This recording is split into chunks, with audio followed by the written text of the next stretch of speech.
Good morning students. हम आपको पढ़ा रहे थे चैप्टर सेकंड, जिसमें पढ़ा रहे थे पुष्पीय पादपों में लैंगिक जनन। उसमें पिछली क्लास में हमने आपको पढ़ाया था लघु युग्मक जनन। आज हम उसी के आगे अगली हेडिंग आपको पढ़ाएंगे जायांग, पुष्प का मादा जननांग। तो आज की हमारी हेडिंग होगी जायांग, पुष्प का मादा जननांग, जिसे कहते हैं जाइनोसियम द फीमेल पापा बच्चा वाला दूध कब लाए थे? फीमेल रिप्रोडक्टिव परसों। Organ of flower.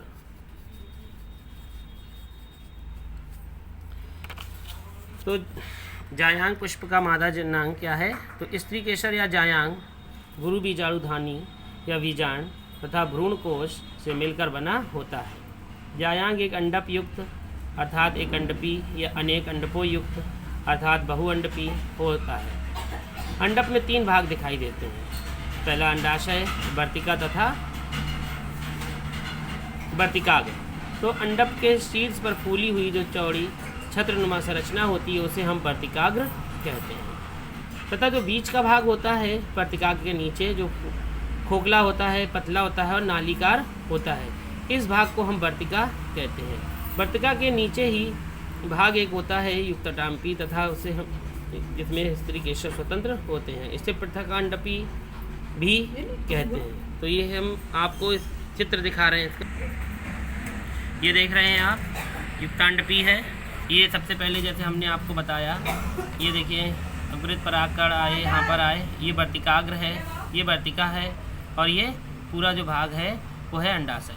तो ये वर्तिकाग्र से यहाँ परागण आया, ये पराग नली है, ये वर्तिका है और ये निभाग है, ये बीजांडकाय है, ये अंडाशय है, भ्रूणकोश है, ध्रुवीय केंद्रक है, अंड समुच्चय है, नर युग्मक है, पुष्पासन है, पुष्पवृंत है, बाह्य दल है, प्रतिमुखी कोशिकाएं और अंडाशय भित्ति है। तो ये जो भाग है पुष्प का मादा जननांग भाग है।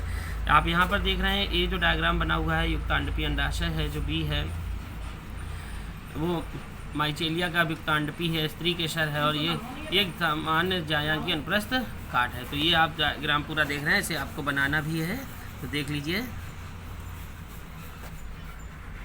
तो ये था आपका मादा का पुष्प मादा जननांग भाग। इसके बाद अगली हेडिंग आपकी है वो है बीजांड की संरचना।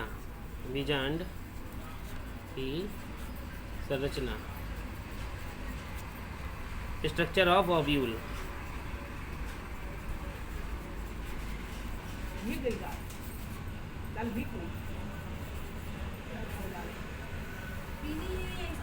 Structure of ovule. तो स्ट्रक्चर ऑफ ओव्यूल में कि बीजांड एक छोटी सी संरचना है जो बीजांड व्रंत द्वारा बीजांडन से जुड़ी रहती है। बीजांड का वह भाग जिससे बीजांड व्रंत जुड़ा होता है नाभिका कहलाता है। बीजांड के भीतर का अधिकांश भाग जो मृदुकीय कोशिकाओं का बना होता है बीजांडकाय कहलाता है। बीजांडकाय 1 या 2 आवरणों से ढका होता है जिन्हें हम अध्यावरण कहते हैं। यह अध्यावरण बीजांड को एक छोटे से रंध्र को छोड़कर चारों ओर से घेरे रहता है। इस रंध्र को बीजांड द्वार कहते हैं। बीजांड द्वार सिरे के ठीक विपरीत स्थित निभाग होता है। बीजांडकाय के मध्य एक थैलीनुमा संरचना भ्रूणकोश उपस्थित होती है, इसे मादा युग्मकोद्भिद कहते हैं।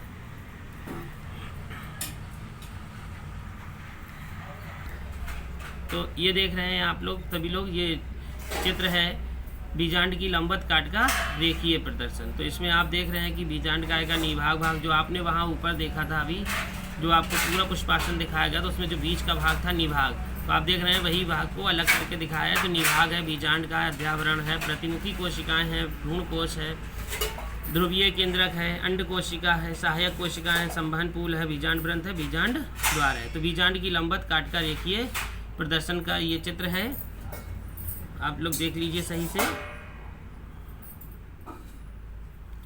और इसे आप लोग अपनी कॉपी में भी बना लीजिए।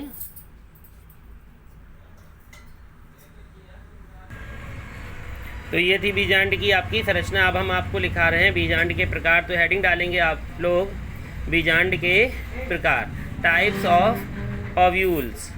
तो बीजांडों के प्रकार का अध्ययन हम निम्न शीर्षकों के अंतर्गत करते हैं। नंबर 1, अध्यावरण के आधार पर। तो अध्यावरण के आधार पर, इसके आधार पर बीजांड निम्न 3 प्रकार के होते हैं। नंबर 1 अध्यावरणीय, नंबर 2 द्वि अध्यावरणीय, नंबर 3 अध्यावरणीयहीन। तो नंबर 1 जो है यह एक आवरण वाले बीजांड को एक अध्यावरणीय कहते हैं, जैसे सूरजमुखी, गेंदा। जो द्वि अध्यावरणीय है वो है 2 आवरण वाले बीजांड को द्वि अध्यावरणीय कहते हैं, जैसे पुष्पीय पादप। और जो 3 अध्यावरणीयहीन है तो कुछ पादपों में बीजांड आवरण रहित होते हैं, उन्हें हम अध्यावरणीयहीन बीजांड कहते हैं, जैसे लॉरेंथस, चंदन आदि। तो ये थे आपके बीजांडों के प्रकार। अगली हेडिंग आपकी है गुरु बीजाणु जनन। हेडिंग का नाम है गुरु बीजाणु जनन।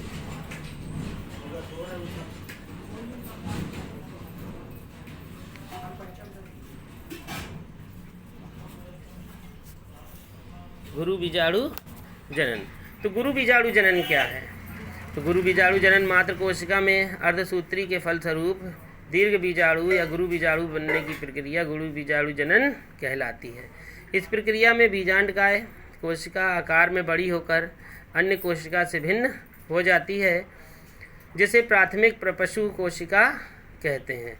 इस कोशिका द्रव्य सघन एवं केंद्रक अधिक स्पष्ट होता है, जो परिणत विभाजन करके बाहर की ओर प्रारंभिक भित्तीय कोशिका तथा अंदर की ओर गुरु बीजाणु जनन कोशिका का निर्माण करता है। गुरु बीजाणु मात्र कोशिका द्वारा 4 आगुणित गुरु बीजाणु कोशिकाएं बनती हैं। इनमें से सबसे नीचे की कोशिका आकार में बड़ी होकर सक्रिय गुरु बीजाणु कोशिका बनाती है। शेष तीनों कोशिकाएं नष्ट हो जाती हैं। यह सक्रिय गुरु बीजाणु कोशिका परिवर्धन के उपरांत भ्रूणकोश या मादा युग्मकोद्भिद का निर्माण करती है। अब आपको हम अंतर बता रहे हैं गुरु बीजाणु जनन तथा लघु बीजाणु जनन में अंतर। तो हेडिंग आपकी है लघु बीजाणु जनन और गुरु बीजाणु जनन में अंतर। तो लघु बीजाणु जनन पहली हेडिंग हमारी होगी, 2 कॉलम इस तरीके से बनाएंगे। तो यह है क्रिया पुंकेसर के परागकोश में होती है। दूसरी गुरु बीजाणु जनन, यह क्रिया स्त्री केसर के बीजांड के अंदर होती है। दूसरा है इसमें अनेक परागकण बनते हैं। इसमें केवल एक बीजाणु कोशिका या अंड कोशिका बनती है। तीसरा नंबर, इसमें लघु बीजाणु या परागकण बनते हैं। इसमें तीसरा नंबर, इसमें गुरु बीजाणु या भ्रूणकोश बनता है। चौथा नंबर, लघु बीजाणु जनन में 4 कोशिकाएं भाग लेती हैं। इसमें चौथा नंबर, गुरु बीजाणु जनन में एक क्रियात्मक गुरु बीजाणु मात्र कोशिका भाग लेता है। तो ये थे आपके लघु बीजाणु जनन और गुरु बीजाणु जनन में अंतर। तो इस तरीके से आप ये अंतर भी नोट कर लीजिए।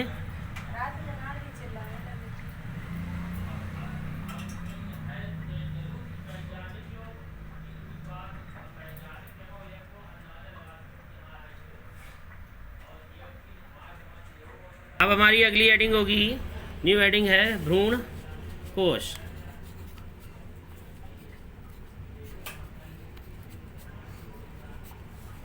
भ्रूण कोश जिसे कहते हैं एम्ब्रियो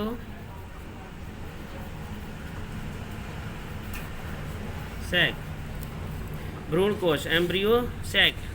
तो भ्रूण कोश में निभाग की ओर 3 प्रतिमुखी कोशिकाएं, केंद्र में 2 स्वतंत्र ध्रुवीय केंद्रक तथा बीजांड द्वार की ओर 3 कोशिकीय शाखाएं उपस्थित होती हैं।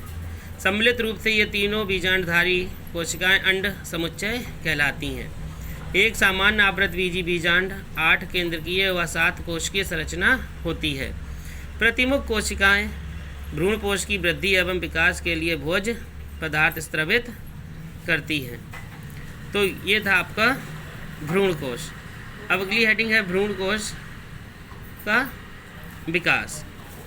भ्रूणकोश का विकास क्या है? तो सक्रिय गुरु बीजाणु मादा युग्मकोद्भिद की प्रथम कोशिका होती है। गुरु बीजाणु अपना आकार बढ़ाकर बीजांडकाय का अधिकांश भाग घेर लेता है। गुरु बीजाणु का केंद्रक विभाजित होकर 2 संतति कोश केंद्रकों का निर्माण करता है। ये दोनों केंद्र विपरीत ध्रुवों पर चले जाते हैं। ये दोनों केंद्रकों फिर से समसूत्री विभाजन करके 8 केंद्रकों का निर्माण कर लेते हैं। तो ये था आपका भ्रूण कोश का विकास। कल अगली हेडिंग हम आपको पढ़ाएंगे जो होगी वो भ्रूण कोश के प्रकार।